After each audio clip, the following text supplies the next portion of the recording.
Hi, I'm Morgan Farming Freedman.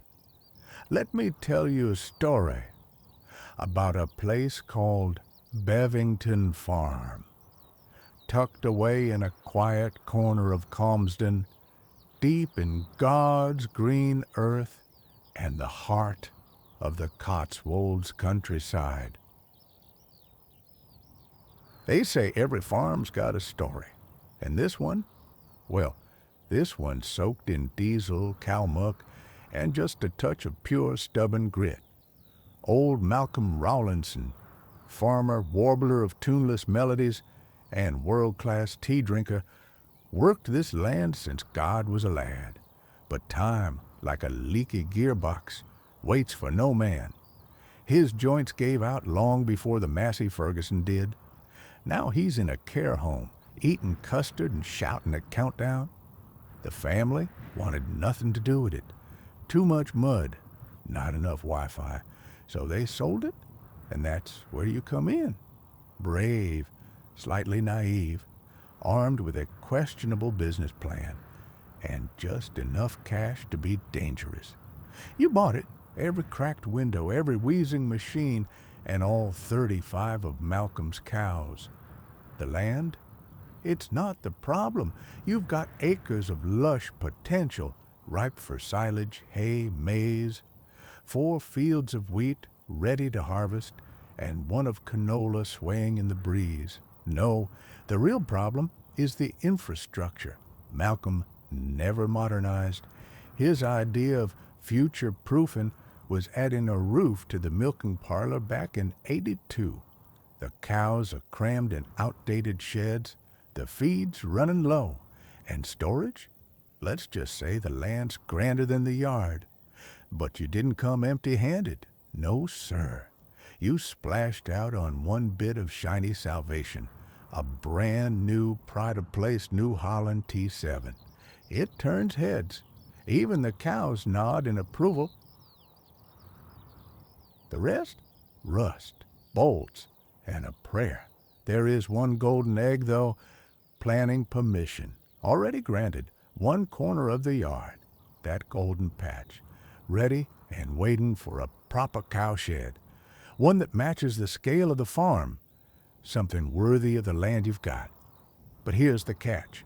No money for frills, no magical handouts, just your grit, your graft, and maybe, just maybe, a cheeky deal at the dealership. Your job? Look after the herd, modernize the farm, and maybe, just maybe, turn this place into something Malcolm would have been proud of, or at the very least, wouldn't moan about. The rest? Well, that's up to you. You've got the farm, the fields, the future. Question is, what will you make of Bevington Farm?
Hey everybody, Scruff here.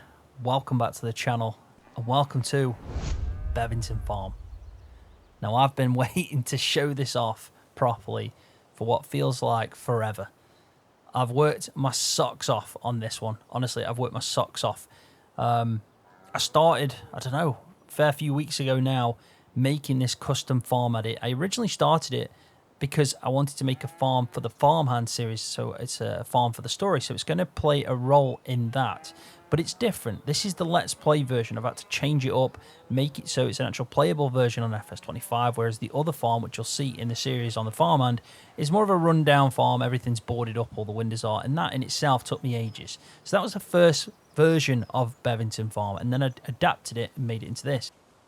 So yeah, I originally sent it to a few pictures to Oxy and said, look what I've done for the Farmhand, and he really liked the farm layout. And then from there I thought, right, I'm going to turn this into a Let's Play series and also an edit, like a farm edit on Calmsden.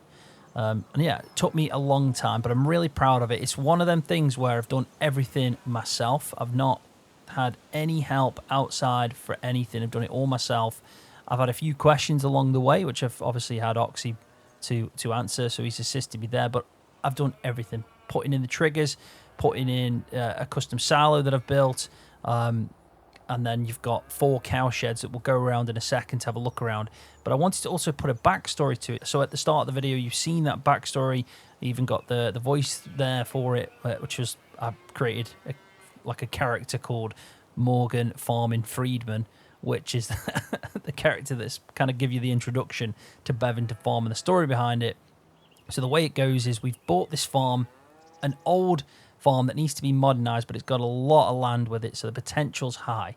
And we've got 4 vintage style sheds for cows and planning permission on the far end side, which I'll show you where I'm going to plan on building a modern cow shed to put these cows in. We can still use the smaller ones to maybe put like young stock, beef stock, whatever. But I do want to get a modern cow shed. That's the goal. We're also playing on normal difficulty. We've got £350,000 in the bank account, but we have got a debt of £285,000. You can see that it's started off with quite a steep amount each month because I basically set it for a good reason, which you'll see at the end of this episode, as without all the mods. So it's gone from like that to the obviously a loan system that I've got on the mod that changes it up, but because of that it's kind of done 36 months as the basic, as the standard, and then I've got like 8,400 now every month, so that's going to be steep. We're going to have to sort that out. But we've also got no equipment. You can, from the start when I put the backstory in, you can see that we bought the T7. That is going to be our workhorse at the moment, but we've got no equipment, literally nothing else. So we're going to have to lease, buy everything. We're going to have to set this farm up, plan it out, and try and make it a thriving farm, and with the end goal of obviously modernising it and kind of making the most of the land. The good thing about it, there is hope. We have 4 fields of wheat, and we've got 1 field of canola. So there's a lot of harvesting to do straight away, and hopefully that's going to bring in some cash when we sell it. We've also got all our grass fields that are ready to mow. But before we get into everything, I'll go and have a little tour around. I think I might harvest 1 field in this episode because it's going to be difficult to do much else with me trying to talk about everything and show it off, because I'm proud of it. I'm really proud of this, and yeah, hopefully everyone appreciates it and thinks it's, you know, a good farm and they want to play on it. But before we get into that, big shout out to Oxy as always. He's allowed me to use his assets. These are all his models that he's created in Blender. There's some things that obviously coming from mods, you know, base game stuff like the fuel tank and this storage point here, that's a mod. But all the buildings, even the tanker there, is all come from Oxy's models, and he's allowed me to place these down, make a custom farm edit, and use it on the channel. Just like the small holding, which which released recently. So yeah, it's the exact same thing, but it's a bigger farm and a custom edit. So I want to thank Oxy and yeah, just give him a shout out as always. Now, like I said, I made this all by myself. I even made the intro, did all that stuff. Dead proud of it. Hopefully it can lead to better things, you know, in the future. I can keep improving, keep learning stuff. But yeah, super proud of building this farm. It's got one of them layouts I just want to play on. So another update is I've had precision farming from Giant Software since the 2nd So it's the 7th now, a day earlier than what you're watching it. So I think Precision Farming comes out tomorrow when this video comes out. So when you're watching it, Precision Farming is out. But I've had hands-on with Precision Farming since the 2nd. So quite some time. And that was a pre-release. So the version I'm using now is a pre-release. There's a few bugs in it, but Giants know about it. They've already updated it. So the version you'll be playing with of Precision Farming will be a lot better. But I have got Precision Farming. I've tested it out and got that kind of going. So I just want to make that clear. I'm using a pre-release version of Precision Farming, and I'm also on the 1.8 update. Some great stuff will come in the 1.8 update, some new equipment that I haven't got hands on, but the one thing I did notice is we've got a search feature now for mods. So when you're on the mods page and you're activating them and selecting what you want, you can search, and that's such a lifesaver for me when I'm using loads of mods and I want to maybe just search power tools just to kind of do a montage or something. I just need that one mod. So it's really good. So yeah, 1.8 is out. I am using it. I'm a day early, but you're watching it on the day it's all come out and stuff. But I'm glad I got it early because it allowed me to set this up with Precision Farming. Because the one thing I didn't do in GE is set the fields up. It is something I'm working on, and there will be an update coming to this farm that I'm working on right now, and it's going to have 128 height types, so it's moving from 64, which allows me to put new crops in. I've put 8 new crops into the map, and I'm also placing down the fields properly, not doing what I've done here, because the prep work that I put into this farm, I actually ploughed and created all these fields and placed the hedges down. So the actual farm, it starts off as a mod, it's just the farm, and you can see where I've put like nettles and stuff where I wanted the hedge lines to be. But if we just have a quick look down here, you'll see what I mean. So the hedge lines there have been placed in-game, and the reason for that is placeables are a nightmare. I actually feel really sorry for Oxy because the whole segment thing of putting them in, it's just an absolute... Oh, it's just a burden. I actually would prefer Oxy to not do it so we get more stuff from Oxy. Like, I'm just saying that now, having seen how long that takes to put all the coordinates in for each individual thing, it's so much, it's just tedious as hell, and I would rather Oxy go back to what he did originally, which is just make the maps and, you know, play on them as they're designed, and if you want to edit him, go into G and do it, because it's slowing him down, it really is, and he's obviously... I don't know. I just think he's not going to make as many maps if we keep wanting modders and map makers to make it so we can remove fences and hedges and all that stuff. I get the idea of it, but until it's implemented better by Giant Software and there's an easier way of doing it, it takes forever. So I'm not doing that. I am not doing that at all. These are hedges in game. When you boot up the mod, when you boot up the edit of this, of Oakbridge or Calmsden, you will see that there's just kind of foliage, like the nettles, on the hedge lines where they're planned out to be. So the gates over in the fields and all the hedge lines have been placed in-game, because then it's, you know, it's on the player then to put them in and also remove them. That's the way I've done it. So I also then decided to create the fields. Obviously got loads of grass fields and some crop fields, so you can see that we've got quite a few grass fields. We've got a pasture one here for sheep. I'm going to use this one here for cows.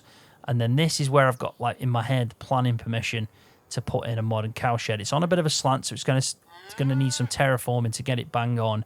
But that's the challenge of it all.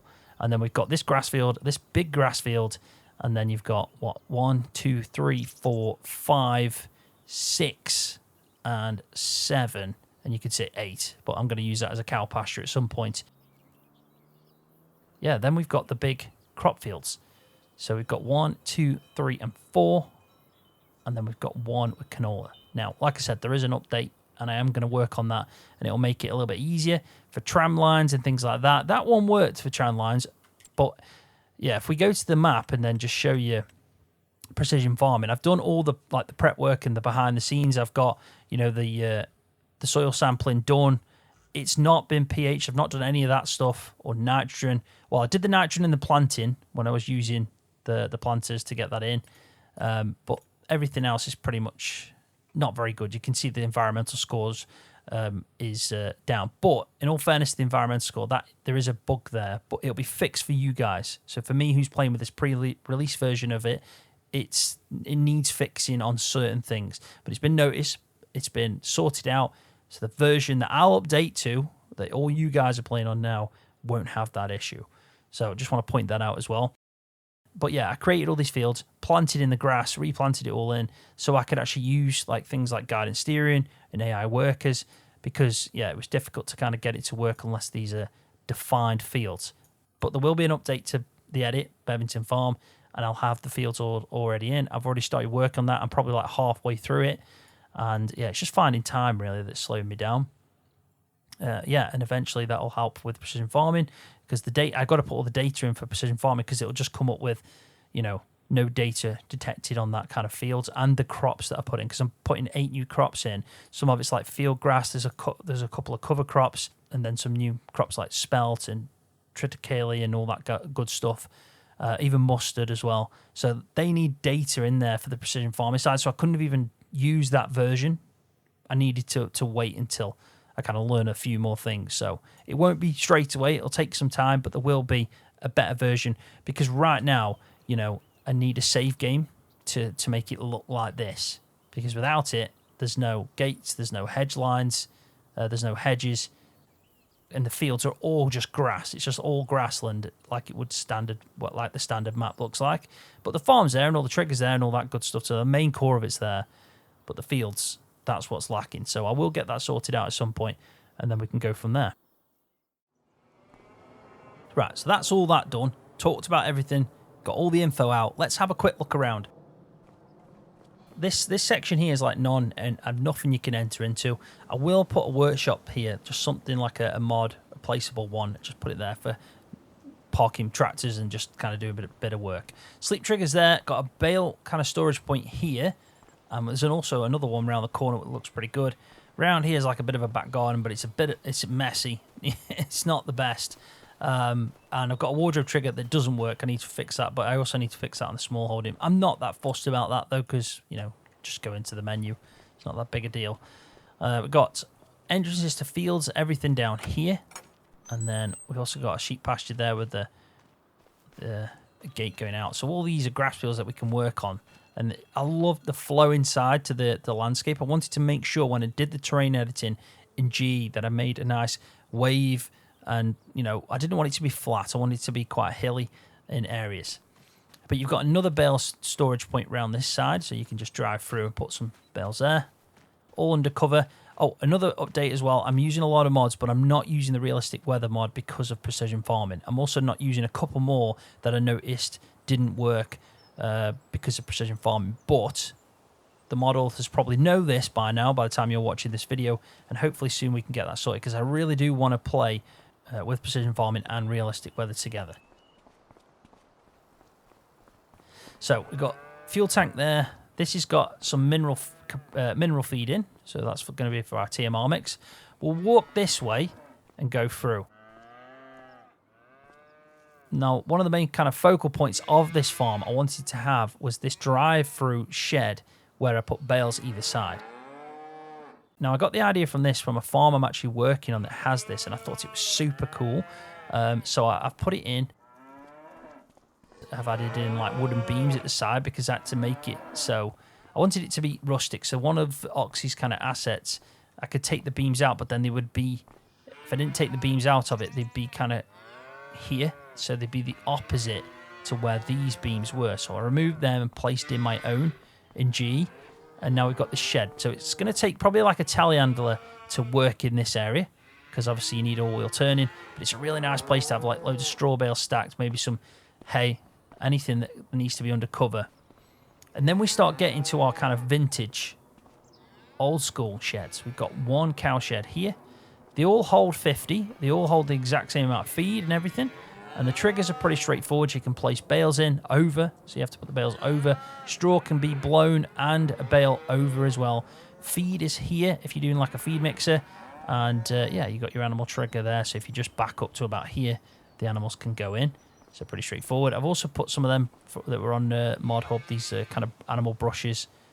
They were on as a prefab on Mod Hub, so I placed them in. If you want to remove these out, say you have modernized and maybe you want to convert one into, I don't know, like a cow shed, just a shed for storage, all you have to do is click on the wooden bit. So keep that in mind. You click on that wooden section to remove them. If it doesn't remove on the wooden section, like what this one here is a bit fidgety, you just need to delete the gate out and then you can do it. So that's like kind of the point where you can click and remove them. But we got another one here. again, all the same kind of way. It'll all work out on that inside. Animal triggers here, and then your feed trigger is all at the front. And if you can notice as well, if we just open up the gate, I've actually put the feed, like the actual fill plane that you visualize, on the other side of the gate. Because, yeah, I wanted to still be able to gain access to go in, like you realistically would, but then I also wanted to have a way of putting like a feed, but somewhere where they realistically want to feed. So I thought like through the gate would be pretty sound. So we got a shed over there as well for storage. That is just for show. No, can't gain access to that. I've got 4 milk triggers, 4 slurry triggers, and I've got 4 manure triggers that just don't work. It's I don't even know what's going on with the manure triggers. That's something on Giant's End, that is. It's the same for everything. I think I've got to place down basically a manure spawn point, so basically like a manure bunker. I'm going to place it probably like there or around the corner where I've put the triggers. So all 4 should connect to that, and then all my manure will go there. I don't know why the option is still in GE to have a place like a trigger for manure when I can't seem to get it to work if I just back up to it with a muck spread or anything like that. But I have got 4 milk points, so they can all have milk, even though there's no milk in kind of Parlour or Robot in them. I just didn't want to restrict the play if I'm using say I've got dairy stock in there, one of these sheds. I don't want to restrict myself by not being able to. So around the farm there is 4 milk triggers. So another shed there, same size. The only thing that I wasn't happy with down here is the plane. You can see the straw planes like above the ground, and that's because everything's on an angle. It's like sloped down. So what I could have done, and what I will probably do at some point, is put like a straw plane, and a third one down here. So make it actually curve with the shape of the landscape. But we'll get to that. I mean, small steps. I'm still learning. I think I've learned quite a lot in the time I've been doing this kind of stuff. But yeah, it definitely can be better in certain areas. I put some igloos in because I thought it'd be cool to do. This is the spot where I'm going to build a modern cowshed when we get to that. Up here you've got your slurry store with 4 triggers. Each one is for each cowshed. So you can back up. The triggers are like really quite tight, so you back up to them, and then we'll get the slurry come out. I've even put the kind of same pipe, the same thing as well I did on the small holding. I've put a pipe going under it, and we've got a ramp that we can drive over because I really like that. I thought it looked cool. But this time around I've put proper metal, like a metal ramp on it, not the wooden one on the small holding. This is the manure point. So I've put like a mound simulating like there's an old muck heap there that's kind of just got overgrown and had some foliage grow over it. And then I've got some new stuff that I've just tipped in there just for visual effect. But I can pick it up if I wanted to. But you can see that I've got the 4 manure points that do nothing. So what I could do is just remove this out, remove out that fence, and actually put like a manure bunker there. I think that's probably the best option. And then here is the silo that I did. You can tip into here. You can obviously you can use the pipe, and the pipe will tip down into your trailer, and it holds, I think it's 100. It's either 150 or 200,000 litres. And then this is the final and 4th cowshed. It's probably the biggest one. And again, milk triggers to the side. And if everything else is pretty much the same, it's got 2 brushes in. And then we've got a bunker that I've already started off because I wanted to test it, making sure it works. We've got 100,000 litres of silage in here that's fermented, ready to use, but we need a feed mixer. We need everything, really. It's gonna be a lot of work. Got a couple of things there just to, if I need them for seeds and stuff. And then we've got another shed there for storage. And then out this way, we can start getting to our field. So if we go down there, our crop fields in that direction, we've got a big grass field here that I want to turn into a pasture for cows. But yeah, that is pretty much the layout of the farm. It's a decent sized farm, but it needs modernising. That was my whole idea. I wanted to have a farm that's been not looked after the best, but still is a decent farm. It's just someone was old, lived in it, farmers kind of sold it on, and now me, as this young farmer that's just bought a T7 with a bit of money in my back burner, can go and upgrade this and sort it out. That's the aim. And I like the fact we've got the fields kind of kick us off and get us going. So yeah, pretty good. we have got the T7. We need a trailer and we need a harvester. And I think they're going to be really important things to have. So it's a no-brainer. Let's open up the shop and let's see what we can buy. First things first, is there anything in here? There's a front disc mower, but that's a bit expensive, so we don't want that. What I do want, though, is I want to utilise... I do have the mod on where we can utilise, like, telling the dealership to go and find maybe a better deal for it, see if we can save a bit of money. But we're probably going to have to lease something out here, which is not ideal. And I don't want to be using the smallest harvester. I mean, we could go with this one. See, I've got some big fields, and we're going to lease it out and then use it probably on 5 fields. So if we lease this out for 20,000, which is a lot of money, but it's got to be done. And then we also want... That's 13.8. That's 10.8. I mean, I think we just go with the 13 just to smash this out and get through it. It's a big header, and it's going to be difficult probably to get it through the first gate, which is something that I need to remove, actually. I was looking at it thinking that's too much. I mean, I'm hoping I can actually hook to this, and it has an automatic way of turning into a trailer. Some big tyres on the front of that. Let's just see.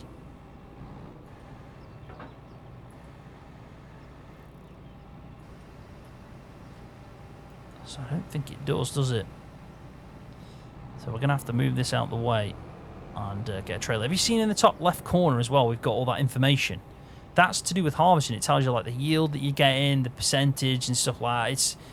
There is an explanation coming for that in precision farming where it'll tell you what that is, but that's a new window that shows in precision farming when using a harvester. So pretty crazy. Right, so let's go to this one and make sure we get the right header here. Okay, so we've spent quite a bit of money here, but I'm hoping we're going to make more than that on normal difficulty. Yeah, I'm hoping we're going to make more than that on normal difficulty. We'll make it actually get to selling this grain. But now we've got to try and get it back, which isn't going to be easy. Probably should have drove down as well in the New Holland to get the trailer, because the things we need to get the ball rolling on the series is a harvester and everything else that comes with that, and then we need the trailer for the tractor to tip into the silo. We're only going to do one field just to get the ball rolling, but man, we do need a decent trailer, I think. And I think it's one we could buy brand new. Ideally, we want to buy second-hand. We want to be utilising the second-hand market. So when we get to the next episode, I've done some searching for what I need and everything, and we're going to utilise that option where we can ask the dealership, you know, to, let's go to this. You can say, find used, and it'll go out and find a used one, which is such a good idea. So this one holds 36.9. That's a silage trailer. We don't want a silage trailer. So that's an option. I really like this one by 4D Modding, this Smith trailer. I know there's the Bailey trailers by Ross and Mods as well, but I actually think this one will look really good. 25.3. Let's just have a look at that. That's not, you know, it's not too expensive. This one only holds, 10,000. So I think that one's winning so far. We've also got this grain trailer, which is bigger and holds 27.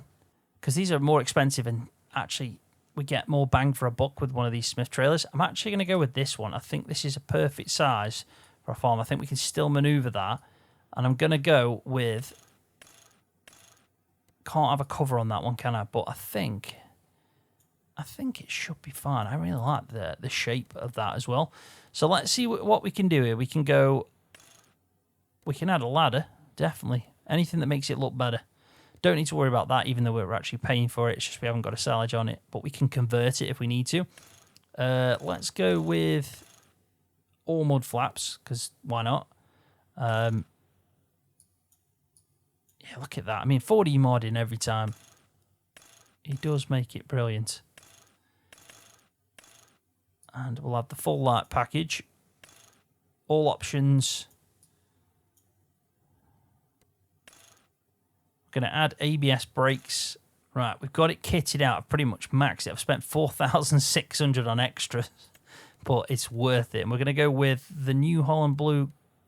We're going to go with New Holland Blue gloss on everything. There we go. And then maybe we do have that. We'll put that as that. I think that's spot on. I think that's going to be a good trailer to buy. We spent a bit of money, but we needed to. So let's go and get the New Holland, drive it up, pick that up. We can get back down and we can get the ball rolling on this one.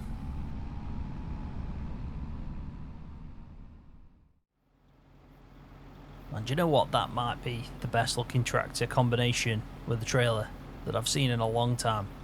That trailer by 4D Modern is stunning. It really is. So if you want to get that, it's on his Itcho page. I'll put a link in the video description if you want to check that out. He's got loads of good stuff.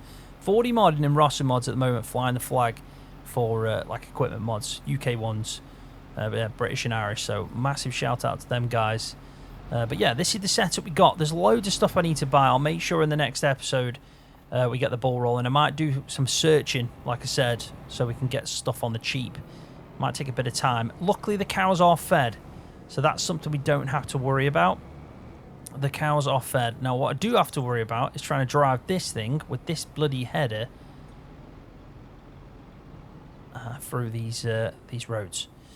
So yeah, this is going to be interesting. I'm going to use follow me. Hopefully, it'll follow along with the harvester. It's probably better if we do the driving on the harvester.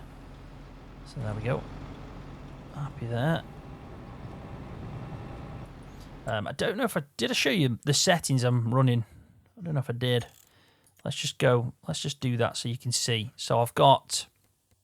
I've got normal difficulty. I've got 5 days here. I'm going to just turn traffic off a second, but I've got 5 days per month. That's mainly because I want to use realistic weather, and it's better when you do that because you get more rain, and you know it's easier on the amount of moisture you get.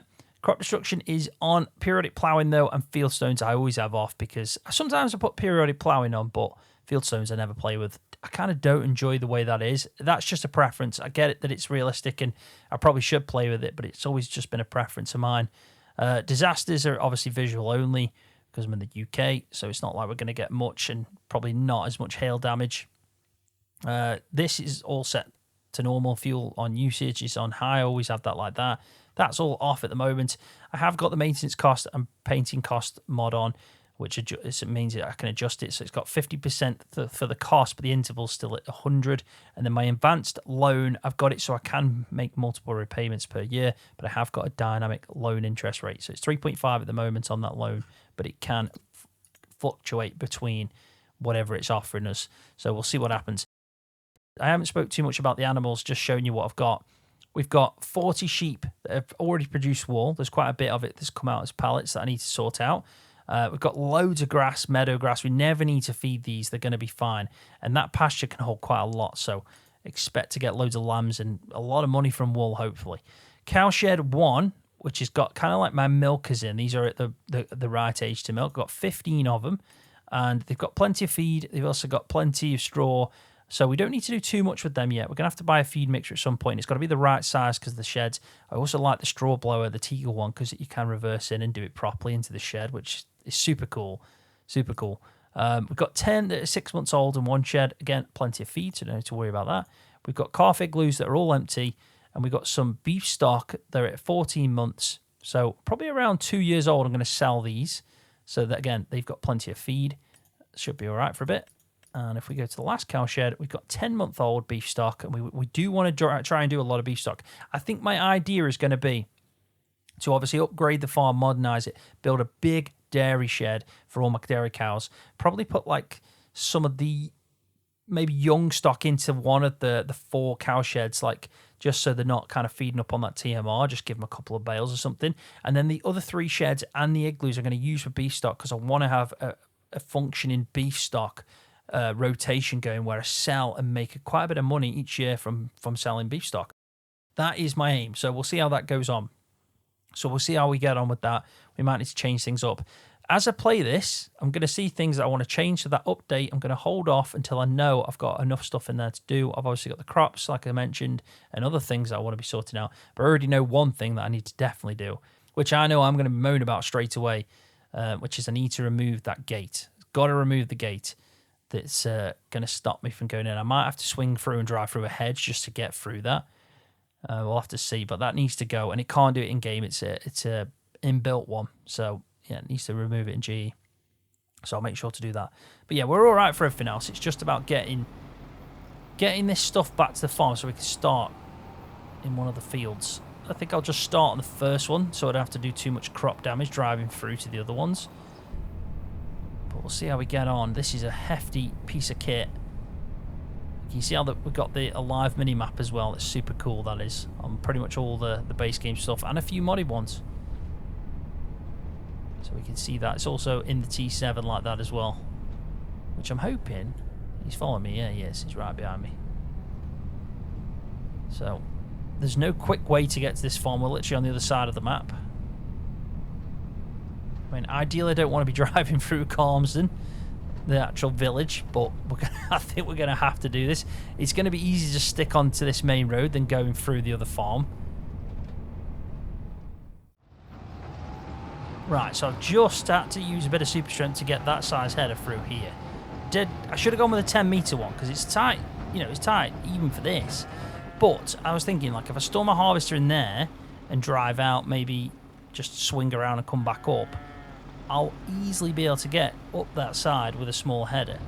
So getting through that first entrance over there is a bit of a nightmare. So we could at some point maybe put a track going to the main road over there and just make ourselves a nice easy exit and entrance for anything that's like on the larger size. Well, we will get it sorted. We will definitely get it optimized for bigger equipment because we got 5 big crop fields. So I mean, I don't think this head is realistic, though. I think I've really messed up with this header size. 10 meters, yeah, sure thing, but this is way too big. But I did think to myself, well, I've done a lot of talking. I think I'm 50 minutes in already, and I want to try and get at least one harvest done. We're going to have to do maybe a bit of a time-lapse, maybe a bit of a montage, something like that. Yeah, and I think as well, and at the start of the video, I've already got my intro, which is about 5 minutes long. So it's going to be fun. I think we go with the smallest one, which is this field here. So the one to the right of us, that field there, we're gonna start on.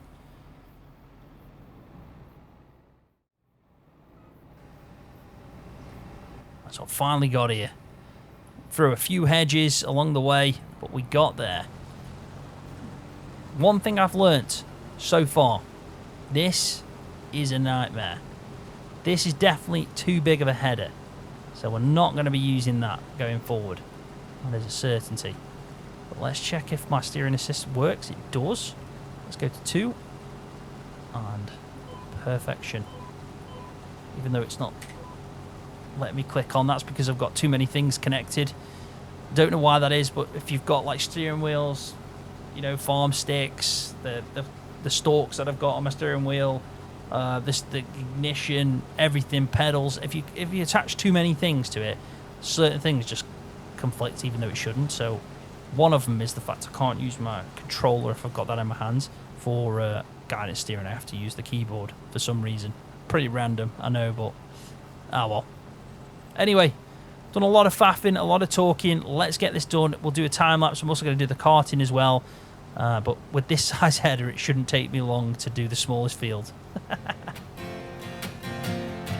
In a long lost dream, it's where I'll find you. With the wind blowing through your hair, brings me to my knees. In a long lost dream, it's where I'll find you. Oh, the look in your eyes makes me feel alive again.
It's where I'll find you.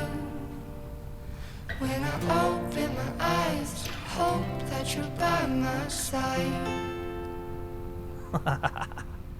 Bloody hell, this hill that I put in, it looks stunning, but it does not like a full trailer going up. But I wouldn't have it any other way, I'm telling you. I love this spot to the farm. And when you're coming up in the tractor and you've got in-cab view as well, it really does look pretty cool. But there we go, first field done. Definitely over-purchased on the header size, but it'll help us out when we get through all these. And that was the first field ever harvested on my Bevington farm, so I'm really happy about that. Yeah, we got some big fields over in the distance there. That one that's like the L-shaped field, if we have a look up here. In fact, we can, because it's got precision farming. I mean, I haven't spoke about precision farming too much, but it's actually inside this now. There's no menu for it anymore. It's in like the map section where you get like your crops and all that stuff. So you've got a tab now for precision farming, then another tab where you scroll through and you can see like nitrogen, yield, seed rate, soil types, all that stuff. You know, if you want to obviously click the, if you click the field number, you can see that it's like purchase soil information, clear the yield map, tram lines.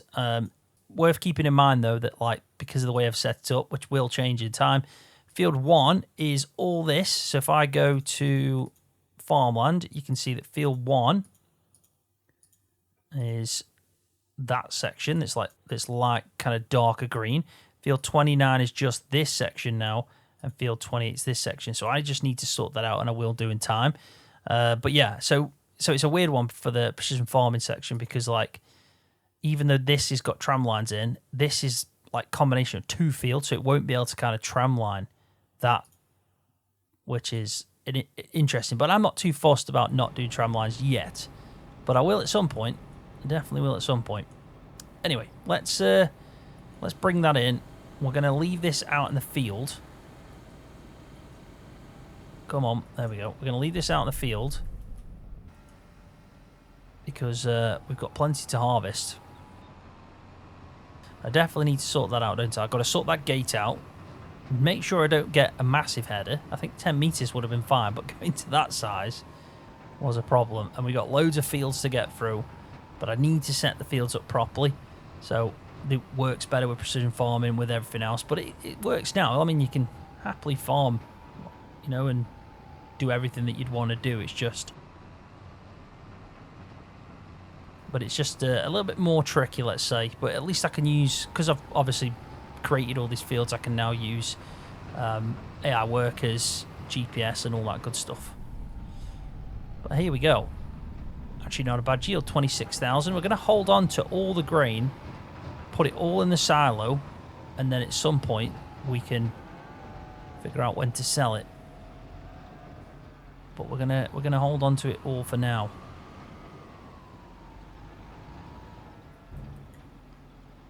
There we go. Let's tip this in.